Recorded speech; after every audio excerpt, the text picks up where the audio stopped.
तो ये मत सोचो मैं गांव की हूँ, मेरे को अंग्रेजी नहीं बोलनी आती। आईएएस बनने के बाद क्या ड्यूटीज रहती हैं? क्यों इसकी जिंदगी बर्बाद कर रहे हो छोरी की? इसने नौकरी नाकरी छोड़ दी, आईएएस की तैयारी करे है, तैयारी नहीं ना होया करती। और ये सैलरी कितनी होती है एक आईएएस की? अंदाजा लगाओ कि कितनी होगी। और मेरी माँ पूछती थी कि भाई थर्ड क्लास में कोई जाट नहीं है? क्योंकि मतलब मेरा जो सर्कल था वो नेहा, नाजिया, फरीन। तुम बहुत बड़े सेलिब्रिटी हो गए हो, people are your big fans, इतना हंसाते हो हाँ वो लोगों तो को। है, देखो सेलिब्रिटी तो मेरे है 40 में से 5 नंबर। 5? ठीक है, तो तू आके बोला हे तू मेरे में थे ना, देख लेती।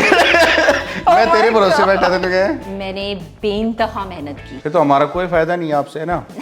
मान लो कोई काम निकलवाना हो। लाल बत्ती तो हटा दी है। अच्छा। कोर्ट के ऑर्डर से वो तो हट चुकी है। ब्याह हो लिया था, बालक हो लिया था, तो ये भी ठीक ही नहीं सोची। Just believe in yourself and give wings to your dreams. तो दोस्तों आज है मेरे साथ आईएएस ऑफिसर अनु कुमारी। कौन सा बैच था अनु? बैच 2018। बैच 2018। और ये सेकंड रैंक होल्डर हैं पूरे ऑल इंडिया में and women's topper. Women's topper. और जो लोग नहीं जानते उनको मैं ये बता दूं कि अनु मेरी क्लासमेट भी रही है। मैं, नेहा, अनु हम लोग सेम ही बैच में थे। 2003 से 6 का बैच अपना। हाँ 2003 से 6 का। और हम दोनों ने फिजिक्स ऑनर्स किया था हिंदू कॉलेज दिल्ली यूनिवर्सिटी से। और अब दोनों का ही फिजिक्स से कोई रिलेशन नहीं। The sooner the better। जल्दी भूल जाए बच्चा। तो Anu welcome to our show. Thank you Lalit. हाँ। और बहुत बहुत सालों बाद मिल रहे हैं हम, 2006 के बाद अभी 17-18 साल हो गए शायद। हाँ, और 17 साल बाद मिल रहे हैं। हाँ। तो क्या किया कॉलेज के बाद आपने? कॉलेज के बाद तो तुम तो एमएससी में चले गए थे। मैंने एमबीए कर ली थी, तो अच्छा। एमबीए के बाद जॉब भी पकड़ ली थी। 3 साल बॉम्बे में काम किया।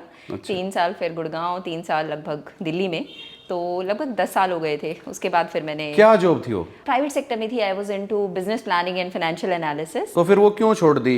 इंग्लिश समझ नहीं आती थी मतलब प्राइवेट इंग्लिश ज्यादा बोलते थे प्राइवेट वाले। इंग्लिश तो हिंदू कॉलेज ने सिखा दी थी, तो इंग्लिश तो समझ आ जाती थी, पर सेटिस्फेक्शन सी नहीं थी। ये हमारे लोकल उसमें रहता है ना, तुम भी उसी उस फेज से गुजरे होगे कि हमारे में बोलते हैं हाँ मेरा बच्चा, मेरा बेटा, मेरी बेटी आईएएस बनेगा, आईपीएस बनेगा बड़ा होके। तो थोड़ा सा तो उस माइंडसेट पे कभी ना कभार तो कभी कभार सोचा था, कभी ना कभी वो इच्छा रही थी मन में। पर प्राइवेट सेक्टर में काफ़ी टाइम हो गया था काम करते हुए, लगभग 10 साल ही होने को थे। पैसा ठीक मिल रहा था, नॉर्मल जिंदगी ठीक चल रही थी, पर it was like kind of meaningless. Internal satisfaction नहीं थी। और मुझे लगता था कि ये मैं यही काम सारी जिंदगी करती रही और भी आने वाले टाइम में तो पैसा मिलता रहेगा, एक सेफ और स्मूथ लाइफ होगी, but not a fulfilling life. I will not be happy doing what I am doing if I continue to do it for the rest of the time. तो वो नहीं मजा आ रहा था। तो मैं कॉलेज में कैसा रहता था? सोनीपत से आती थी तुम? हाँ मैं सोनीपत से आती थी, ट्रेन से आती थी। मेरी लाइफ का ना, कॉलेज लाइफ का, हिंदू कॉलेज वाली लाइफ का सबसे एक्साइटिंग पार्ट वो ट्रेन की जर्नी रहती थी। कैसे मतलब? तो हमारा खूब बड़ा सा तो गैंग था, गर्ल्स गैंग। सोनीपत से ट्रेन भर के आती थी। अच्छा, बहुत लड़कियां थी? बहुत लड़कियां आती थी अपने ही कॉलेज में, मैथ्स ऑनर्स ये वो। मैं तो तारीफ करने वाला था कि भाई मतलब एक ऐसी लड़की थी हमारी क्लास में अकेली।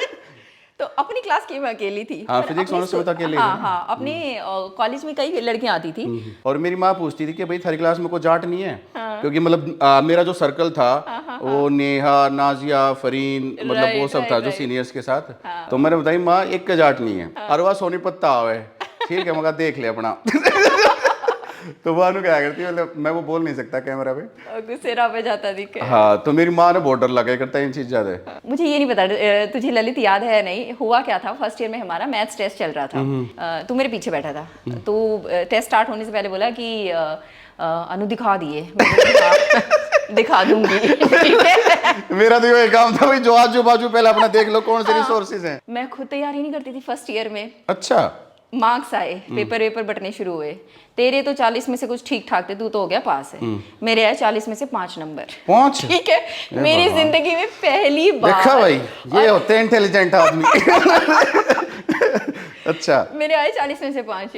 वो मैडम ने जब दिए तो तू आके बोला हे तू मेरे में थे ना, देख लेते। मैं तेरे भरोसे बैठा था। तो मेरा सोर्स था नेहा। हाँ, तेरा सोर्स था नेहा, क्योंकि KLMN वो होता था ना। हाँ, तो वो तेरे आसपास ही होती थी। तो एक तो काशिमा होती थी, एक नेहा होती थी। और काशिमा भी इंटेलिजेंट थी। काशिमा तो बिल्कुल ना दिखाए भाई, वो तो दिखाती नहीं थी। कितनी कोणी मारी उसको तो मैंने। वो तो मास्टर्स तक परेशान करा उस बंदी ने तो मेरे को। मतलब हाँ, मैं तो ये बात भी ना करता। एक कॉलेज में जाता हूँ ना मैं, यूं सेलिब्रिटी वगैरह बन के, तो काशिमा के मैसेज आते, अरे तू आया मिल के भी नहीं गया। मैं कहा जान है, दिखाया था। तो कब डिसाइड किया कि भाई अब मेरे को आईएएस की तैयारी करनी? उसमें भी ना एक छोटा सा वाकया हुआ। हुआ क्या, मैं उस टाइम पे अवीवा में काम कर रही थी। सुबह न्यूज़पेपर आया और उसमें बड़े बड़े उसमें आया हुआ था, टीना डाबी फर्स्ट अटेम्प्ट में बंदी ने फर्स्ट रैंक हासिल किया था। तो भाई ने वो न्यूज़ पढ़ी और भाई बोला कि देख, पहले अटेम्प्ट में पहला रैंक निकाल गई लड़की। तो बोला हो सकता है ये, मतलब अगर तू तैयारी करे तो हो सकता है। मैंने ये सोच रखा था उस टाइम पे, लगभग मैं उस मतलब थॉट प्रोसेस में आ चुकी थी कि मैं ये प्राइवेट वाली जॉब छोड़ के और मैं कुछ सीजीएल वीजीएल करके और सरकारी जॉब पकड़नी है मुझे। अच्छा, सरकारी मतलब वो हरियाणा का रहता ही है। हाँ, है ना, तो फिर हरियाणा जेबीटी का नहीं सोचा हमने? जेबीटी का इतनी ब्याह हो ऊंची लिया? मेरी सोच गई नहीं। अच्छा, ब्याह हो लिया था ना? ब्याह हो लिया था, बालक हो लिया था, तो जेबीटी की नहीं सोची। अच्छा। और भाई ने मुझे बिना बताए उसने मेरा यूपीएससी का फॉर्म भर दिया था। जॉब छोड़ के तैयारी करने लगी? जॉब छोड़ के तैयारी करनी शुरू करी। प्रिलिमिनरी एग्जाम जो था वो उस समय 2 महीने दूर था, मतलब मेरे पास सिर्फ 2 महीने थे प्री की तैयारी करने के लिए। और मैंने बेइंतहा मेहनत की। मतलब मैं ये कह सकती हूँ कि मतलब मैं अपने पूरे दिन का शायद 1 सेकंड भी वेस्ट नहीं होने देती थी, गधों की तरह कह लो या कैसे कह लो। 2 महीने? 2 महीने। इसके बाद जब प्री का रिजल्ट आया तो I had miss that bye 1 mark. अच्छा। तो मेरा इसमें नहीं हुआ था, which was a blessing in disguise for me, क्योंकि अगर हो जाता ना तो आप उस रैट रेस में लग जाते हो फिर कि अब आप मेंस की तैयारी करना शुरू करोगे। मेंस इज जस्ट 2 या 3 मंथ्स अवे। अच्छा। मैं मतलब मिसगाइड नहीं करना चाहूंगी एस्पिरेंट्स को। 2 महीने की तैयारी से क्लियर करना बहुत मुश्किल है, नहीं हो पाता है, मोस्ट प्रॉब्ली नहीं हो पाएगा। बट हाँ, अगर आपने बहुत ही ज्यादा मेहनत कर ली और कुछ बैकग्राउंड भी पहले ठीक रहा हो और लक साथ दे जाए तो पॉसिबल। या कोई फिर बहुत स्मार्ट हो मेरे जितना, वो बात न्यारी है। वो कर सकते हैं, मतलब है ना। अच्छा, तो फिर 1 साल तैयारी की, 6 महीना या 1 साल होता है ना? फिर 1 साल, क्योंकि ये जो प्री हुआ उसके 1 साल के बाद ही अगला प्री होगा। तो लगभग फिर आपको मिल जाते हैं 9-10 महीने। तो 1 साल ये तैयारी आप फैमिली के, आप निकल रहा है मेरे मुंह से पर सही है तुम बोल रहे कि मतलब फैमिली के साथ रहे या फिर स्टूडेंट की तरह कहीं बाहर जाके हॉस्टल वगैरह में? तो हाँ, उसके पीछे भी स्टोरी है ललित। वो हुआ क्या था ना कि उस टाइम तक बेटा हो गया था। बेटा 2.5 साल का था, ठीक है। और जैसे ही मैं किताब खोल के बैठती, वो तो बच्चा है, वो आके मेरी गोद में बैठ गया, किताब बंद कर रहा है, खेल रहा है मेरे साथ। तो और फिर वो ममता भी जाग जाती है, तो मेरा फिर कंसंट्रेशन नहीं हो पाती थी। वियान आसपास है तो मैं पढ़ नहीं पाती थी। तो फिर एक टफ साइड डिसीजन लिया। मेरी मौसी आई हुई थी घर में, तो मौसी बोली क्यों इसकी ज़िंदगी बर्बाद कर रहे हो छोरी की, इसने नौकरी नाकरी छोड़ दी, आईएएस की तैयारी करे है, तैयारी नहीं ना होया करती, तू मेरे गिले आ जा। तो मौसी ने सजेशन दिया और इट समहाउ क्लिक्ड। बच्चे को मेरे मम्मी के पास छोड़ा। मेरी मौसी का गांव है पुरखास, हरियाणा में, सुना होगा, सोनीपत में। तो मौसी के यहाँ जाके मैंने रह के तैयारी करनी शुरू की। कितना मुश्किल होता होगा ना, सिविल सर्विसेज का नाम तो मतलब ये होता है कि भाई कई साल लगे रहते हैं। तो 30 के हो लिए, 35 के हो लिए, जब सारे अटेम्प्ट्स हो चुके हैं एग्जॉस्ट, तब निकल रहे हैं बच्चे। बिल्कुल इतना टफ है। तो हमने ये सुना है कि इंटरव्यू का बहुत बड़ा रोल होता है, कि भाई आईएएस का जो इंटरव्यू होता है सिविल सर्विसेज का, उसमें कुछ भी पूछ लेते हैं और मतलब वो वियर्ड सवाल पूछते हैं। क्या होता है इंटरव्यू में, क्या होता है? ये पता है, ये मीम्स ने और जोक्स ने ना इन्होंने ज्यादा वो कर रखा है। ऐसे कुछ वाहिया टाइप के सवाल कोई नहीं पूछता है। बड़े अच्छे खासे नॉलेज वाले, ओपिनियन बेस्ड, जहां से पता चले कि इंसान की पर्सनैलिटी क्या है।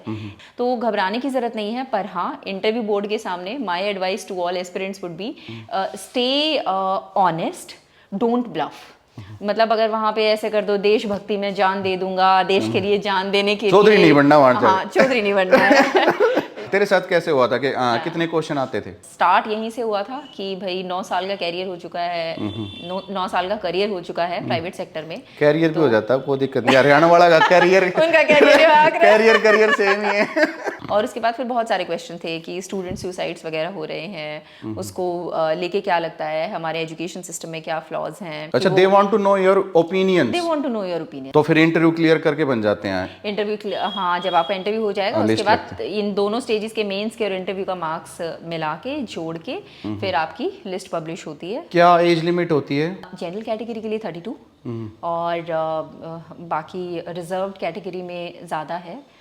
36 तक है आई थिंक। 6 बार दे सकते हैं ना शायद, मैक्सिमम अटेम्प्ट्स 6 बार। और ये सैलरी कितनी होती है एक आईएएस की? अंदाजा लगाओ कि कितनी होगी। गूगल करके जो मतलब दिखता है 56 से स्टार्ट होती है, हाँ बिल्कुल सही और कहा। 1.5 लाख के आसपास मतलब। राइट, तो शुरुआत में ना मतलब ये एक ऐसी जॉब नहीं है जिसमें you get paid in lakhs and all. Salary बहुत हाई फाई नहीं है, तो हाँ 60-70 के करीब आपको जैसे इनिशियल डेज में मिलेगा। उसके बाद जैसे जैसे बढ़ता जाता है पे स्केल, ज़्यादा मिलते जाते हैं, बट रिटायरमेंट के टाइम तक भी जो एकदम सीनियर मोस्ट रैंक पे पहुंच के रिटायर होते हैं 2-2.5 लाख के करीब होती है, उससे ज़्यादा नहीं जाती। तो फिर क्या पर्क्स क्या है, मतलब फिर कोई क्यों बने आईएएस? हाँ, ये सच में ना बहुत रेलेवेंट क्वेश्चन है। हाँ। क्योंकि अगर आप पैसे को देख रहे हो ना तो नहीं जी, बिल्कुल नहीं।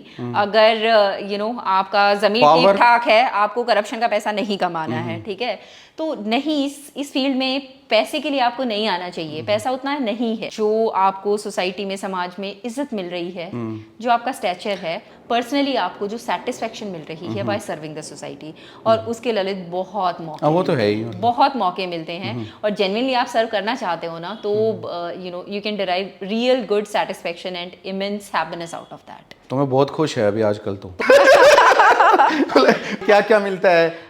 2 सर्वेंट्स मिलते होंगे जैसे, वैसे ये वो क्या क्या मिलता है? तो आपके पास जब आप फील्ड में रहते हैं, आपके पास ड्राइवर होगा, एक नहीं एक से ज़्यादा रहेंगे जो रोटेशन बेसिस पे काम करेंगे। आपके पास गनमैन होगा जिसे पीएसओ बोलते हैं। पोस्टिंग का क्या होता है कि जैसे आपकी पोस्टिंग यहाँ क्यों नहीं होती और हमेशा दूर ही होती है घर से मोस्टली, है ना स्टार्टिंग में? हाँ, तो ये रहता है कि ललित आपको कार्डर मिलता है। जैसे मैं हूँ हरियाणा से, मुझे कार्डर मिला है, केरला कार्डर। फिर तो हमारा कोई फायदा नहीं है आपसे, है ना?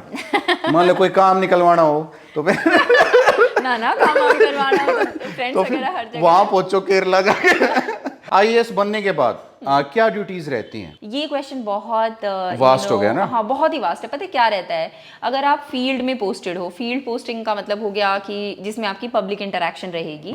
आप असिस्टेंट कलेक्टर, सब कलेक्टर, डिस्ट्रिक्ट कलेक्टर, सीईओ जिला परिषद या डीडीसी, डेवलपमेंट कमिश्नर, इस तरीके की पोस्टिंग्स में रहोगे तो पब्लिक के साथ इंटरेक्ट करना, उन जगहों पे जो डेवलपमेंटल वर्क कराने होते हैं, सड़कें बनवानी, पानी वगैरह की सुविधा करानी। जो पॉलिटिशियंस होते हैं ना, वो तो होते हैं लेजिस्लेचर का हिस्सा, तो उनका काम है कानून बनाना, नीतियां बनाना।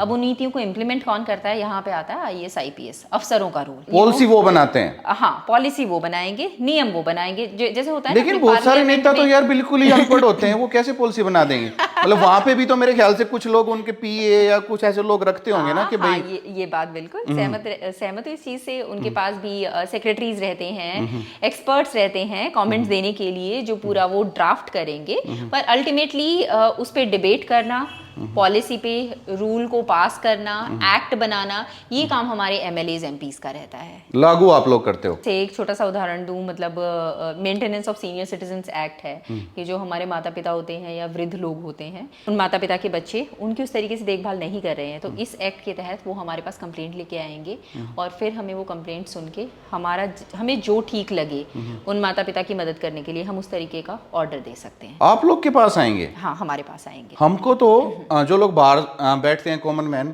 हमको तो एक ही चीज पता है भाई, कोई भी दिक्कत जो है तो पुलिस को फोन करना है। हाँ। और कुछ नहीं पता होता कि भाई तो कलेक्टर के पास जाना, ये सब जाना, ये भी करती है दुनिया। हाँ, ये बहुत रहते हैं पता है। और मैं किस दुनिया में रहता हूँ मेरे को नहीं, बिल्कुल सही बात कही ललित। ये जो कानून रहते हैं ना, अवेयरनेस बहुत कम लोगों में होती है। तो आप लोग वो सोल्व भी कर देते हो मैटर? हाँ, वो मैटर सॉल्व करते हैं। अच्छा, जो आपने मतलब कह दिया वही फाइनल डिसीजन हो गया? हाँ, आई कैन प्राउडली से कि बहुत केसेस सॉल्व किए हैं। एंड उनको ये भी देखना होता था कि आपके ऑर्डर देने के बाद उसका उल्लंघन तो नहीं हो रहा है। मतलब बच्चा 2 महीने तक करे, तीसरे महीने फिर उन्हीं चीजों पे वापस आ जाए, माँ बाप को परेशान करना।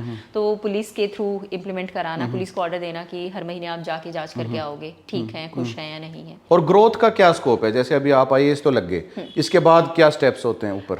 आईएएस तो मतलब एक डेजिग्नेशन है जो सारी जिंदगी आपके साथ चलेगा। अच्छा। जब तक आप रिटायर नहीं हो जाते। और पोस्ट अलग अलग रहती हैं, अलग अलग राज्यों में अलग अलग कैडर बोलते हैं। हमें जो राज्य सर्व करने के लिए मिलता है ना, उसे कैडर बोलते हैं। तो उसमें असिस्टेंट कलेक्टर से शुरुआत करते हैं, जिसे बोलते हैं असिस्टेंट कलेक्टर अंडर ट्रेनिंग। उसके बाद जनरली आप सब कलेक्टर बनेंगे, थोड़े समय आप किसी और रोल में काम काम करने के बाद आप डिस्ट्रिक्ट कलेक्टर या डिस्ट्रिक्ट मजिस्ट्रेट जिसे कहते हैं वो बनेंगे। उसके बाद फिर धीरे धीरे आप ये फील्ड पोस्टिंग्स कंप्लीट करके you begin to come towards the centre, मतलब उस राज्य की राजधानी में जो मेन काम होते हैं, transport department, tourism department, water department, उनमें आके आप मतलब सेक्रेटरी के तौर पर काम करना, ऐसे प्रमोशंस होते जाते हैं, जॉइंट सेक्रेटरी। तो जो हमारे जो यहाँ के जो हरियाणा की लड़कियां हैं, हाँ। तो अगर उनको गाइड करना हो, if they want to become aspirants के भाई यूपीएससी की तैयारी करें, तो व्हाट वुड यू सलाह क्या दोगे आप? मैं हरियाणा की लड़कियों को और बाकी राज्यों की लड़कियों को भी मैं सबसे पहले ये बात कहूँगी कि आप किस बैकग्राउंड से आ रहे हो ना, वो मैटर नहीं करता है। आप कहाँ जाना चाहते हो, उस लक्ष्य को अपने दिमाग में रख के बढ़िया से तैयारी करो, पूरी लगन से तैयारी करो, और आपके सपने साकार हो सकते हैं। वैसे डरो मत के भाई बहुत बड़ा एग्जाम है, बहुत बड़ा है। देखो एग्जाम टफ जरूर है, मतलब वैसे फॉल्स होप भी नहीं रखने अपने दिमाग में कि भाई थोड़ी थोड़ी तैयारी करेंगे उसी में निकल जाएगा अपना। हाँ, अगर अपना दिल उस पर लगा लिया है, यही मेरा लक्ष्य है, तो पूरी तैयारी करो। मैं कहूँगी कि एक दिन के लगभग ललित 8 से 10 घंटे चाहिए पढ़ाई के लिए, तसल्ली, डेडिकेटेड वाली पढ़ाई। इस तरीके से आप 1-1.5 साल करते हो तो you stand very good chances. तो ये मत सोचो मैं गांव की हूँ, मेरे को अंग्रेजी नहीं बोलनी आती, या फिर मेरा ऐसा माहौल नहीं रहा है तो मैं कैसे सक्सेस पाऊंगी। तो मैं बता दूं, मैंने बिल्कुल गांव में बैठ के तैयारी की है। हिंदू अखबार भी नहीं आता था, और हिंदू अखबार तुम्हें पता ही होगा यूपीएससी के लिए मतलब that is like the Bible. तो अखबार भी नहीं आता था, मैंने ऑनलाइन सोर्सेज वगैरह से तैयारी की, घर पे बैठ के की, बिना कोचिंग के की, और I could clear with a good rank. तो कर सकते हो, किसी भी उससे आप आ रहे हो। आजकल ऑनलाइन और डिजिटल ने चीजें बहुत आसान कर दी हैं। अपने ऊपर विश्वास रखो। इंग्लिश बढ़िया नहीं है तो क्या है, इंग्लिश भाषा ही तो है। हिंदी में तैयारी करो, हिंदी मीडियम से तैयारी करो। तो just believe in yourself and give wings to your dreams. तसल्ली से तैयारी करो and you can make yourself and your society proud. तो अब मैं तैयारी करूँ तो मैं कर सकता हूँ? सारे काम मैं ही करूँगा। तुम बहुत बड़े सेलिब्रिटी हो गए हो, people are your big fans, इतना हंसाते हो। हाँ वो तो है, देखो सेलिब्रिटी तो अरे कहाँ के सेलिब्रिटी, बस कर रहे हैं टाइम पास, है ना। नहीं तो मजा आया मिलके, और तुम्हें देख देख के भी लोग बहुत इंस्पायर हो रहे हैं। अच्छा, कितने साल से वीडियो देख रही मेरी? मैं तो जब से तू बना रहा है तो देख रही हूँ मैं। Thank you so much for coming. Thanks for inviting. हाँ, क्या खाओगी, छोले भटूरे? तो गाइज आज के एपिसोड में बस इतना ही। आई होप आपको एक IAS ऑफिसर के बारे में काफी अच्छी जानकारी मिल गई होगी। तो जल्दी जल्दी सारे यूपीएससी का फॉर्म भर दो और सरकारी अफसर बन जाओ। और इस वीडियो को आपको पता ही है क्या करना है, लाइक करो, कमेंट करो and share with your family and friends. और कमेंट करके ये भी बताओ कि नेक्स्ट एपिसोड में आप किस प्रोफेशन की लाइफ को देखना चाहोगे। टारगेट करते हैं 5000 कमेंट्स का। Keep enjoying, keep loving. Thank you so much, bye bye.